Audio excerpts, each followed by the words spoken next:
ferme la parenthèse et je reviens au bord de la mer où les enfants d'Israël sont en train d'accuser Moïse, en train de crucifier Moïse.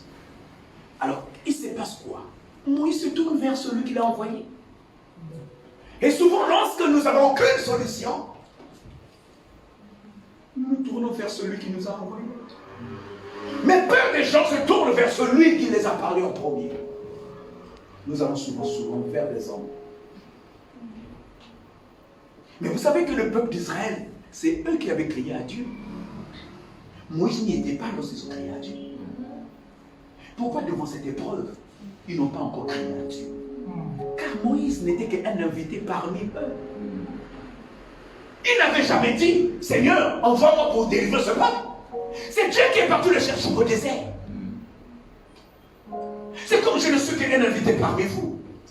Et je ne viens que vous apporter le message de Dieu.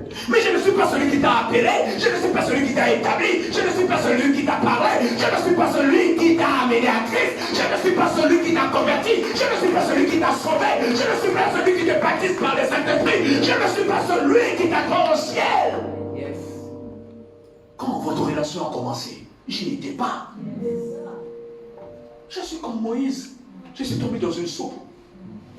Et voilà moi en train de l'enseigner quelqu'un que Dieu lui-même a appelé ou je ne sais où. Et de transmettre juste le message qu'il m'a donné. Alors pourquoi pointez-vous votre doigt sur moi que je suis déjà? Toi tu nous as fait ça. Toi tu as fait ça. Toi tu me m'attends. Toi tu bloques mon message. Tu bloques mon onction. Tu bloques ceci. Je parle de l'église. Mais nous sommes aussi dans le cadre de l'église. Non, c'est toi.